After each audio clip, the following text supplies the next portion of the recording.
प्यार हो तो ऐसा। दोस्तों, इस कहानी के पिछले भाग सुनने के लिए हमारे चैनल को विजिट करें। अब आगे।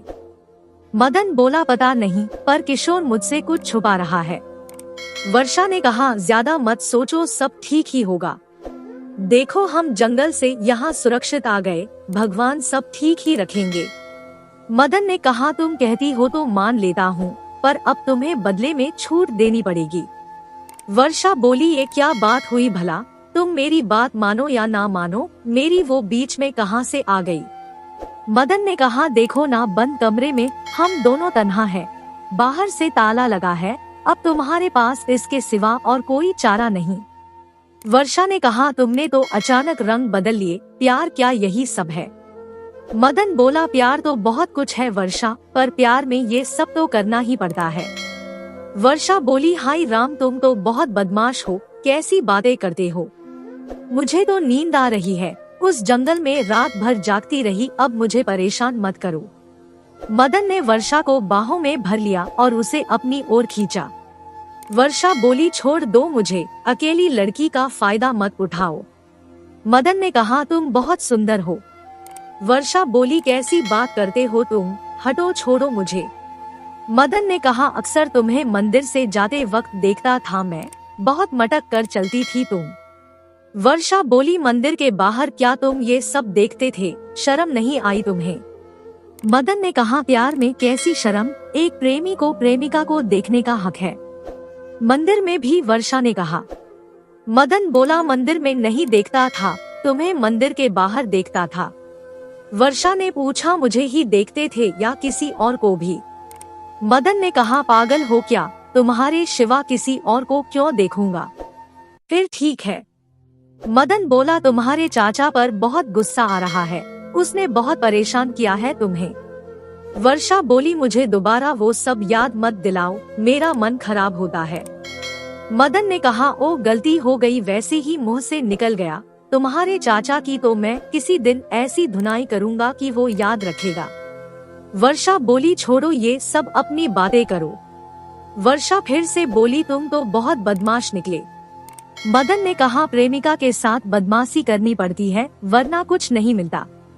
वर्षा बोली, सच्चा चुप, बाहर कुछ हलचल हो रही है। मदन बोला, आधी रात को कौन घूम रहा है बाहर, मैं खिड़की से देखता हूँ। वर्षा ने कहा, रहने दो ना, मुझे डर लग रहा है, मेरे पास ही रहो। तभी कमरे का दरवाजा हल्का सा हिला, जैसे कि बाहर किसी ने हल्का सा धक्का मारा हो। मैं देखता हूँ खिड़की से, मदन ने कहा और उठकर खिड़की के पास आ गया। हे भगवान, ये तो वही दरिंदा है जो हमने जंगल में देखा था, मदन ने मन ही मन कहा। मदन फौरन वर्षा के पास आ गया और बोला, बिल्कुल आवाज मत करना, वो दरिंदा घूम रहा है बाहर। वर्षा ने कहा, हे भगवान, अब क्या होगा? मदन बोला, बिल्कुल चुप रहो। दोनों बिल्कुल शांत पड़े रहे और बाहर हलचल होती रही। वर्षा ने पूछा, ये सब हमारे साथ ही क्यों हो रहा है? मदन ने कहा, मुझे तो हमारा गांव खतरे में लग रहा है, अब तो बाहर कोई आवाज नहीं है। वर्षा ने कहा, बाहर हलचल तो कुछ नहीं हो रही, लेकिन फिर भी हमें शांत रहना होगा। रात बीत जाती है और सुबह की किरण खिड़की से अंदर आती है तो वर्षा की आंख खुल जाती है। वर्षा ने कहा, उठो, खिड़की बंद कर लो, दिन निकल आया है, कहीं कोई झांक के देख ले। मदन उठकर खिड़की बंद करने लगता है, लेकिन बाहर की हलचल देखकर रुक जाता है। मदन ने कहा, ये सब लोग कहाँ भागे जा रहे हैं इतनी सुबह? वर्षा ने कहा, तुम खिड़की बंद करो पहले, बाद में सोचना। मदन खिड़की बंद करके वर्षा के पास आ गया और बोला, जरूर कुछ गड़बड़ है, रात को उस दरिंदे ने कहीं यहाँ गांव में भी किसी को मार तो नहीं दिया? वर्षा बोली, मुझे तो अभी नींद आ रही है, बहुत हो लिया ये तमाशा, रात भर वैसे ही नींद नहीं आई। मदन ने कहा, लगता है रात का नशा अभी तक नहीं उतरा। वर्षा बोली, नशा तो तभी उतर गया था जब रात बाहर हलचल हो रही थी, बड़ी मुश्किल से नींद आई थी, सोने दो अब। मदन ने कहा, ठीक है, तुम सो जाओ, ये किशोर कब आएगा? साधना के घर के बाहर प्रेम और साधना खड़े बातें कर रहे हैं। प्रेम ने कहा, साधना, मैंने अपने साथ आए लोगों को भेज दिया है, उन्हें दूसरे गांव जाना है, वहाँ कुछ काम है।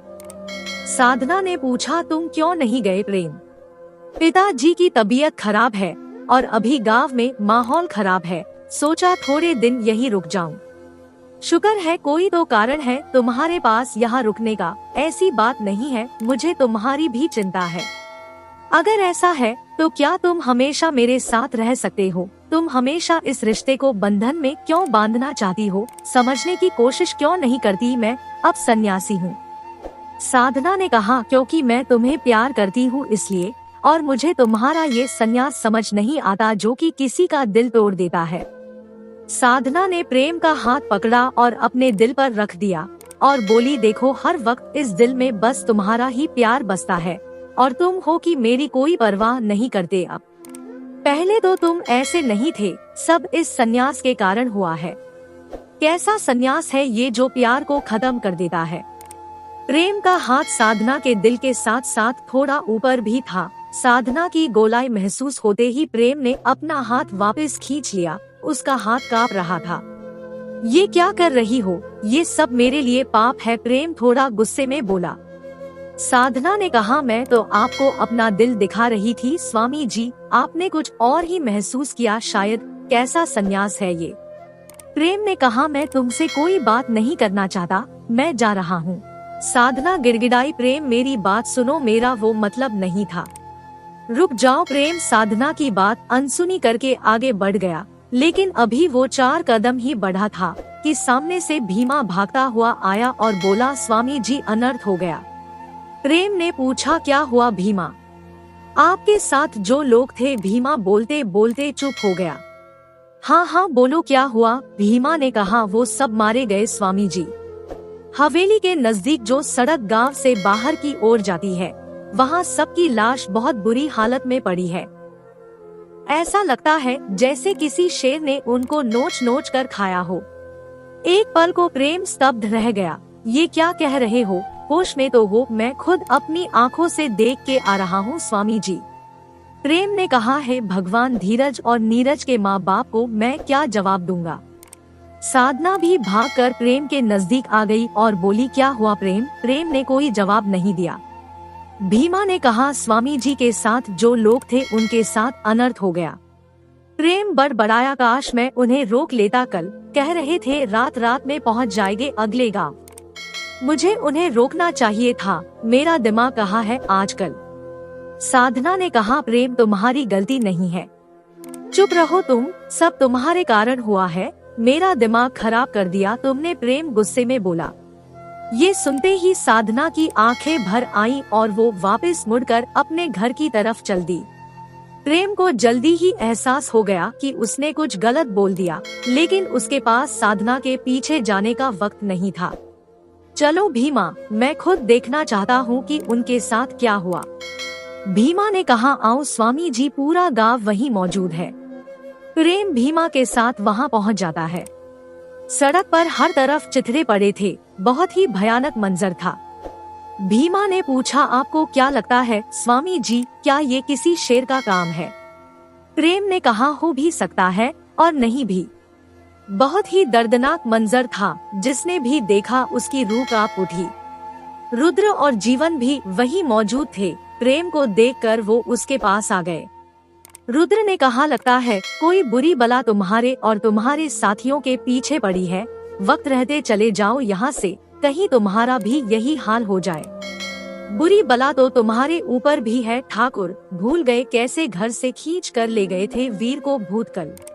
रही बात मेरा ऐसा हाल होने की, तो मैं इन बातों से नहीं डरता, तुम बच कर रहो, तुम्हारी हवेली के बहुत नजदीक है ये सड़क, कल कहीं ऐसा मंजर तुम्हारी हवेली में ना हो जाए। रुद्र गुस्से में बोला, तुम्हारी इतनी जुर्रत? प्रेम ने कहा, मेरी जुर्रत तो तुम देख ही चुके हो, कल मेरा दिमाग वैसे ही घूम रहा है।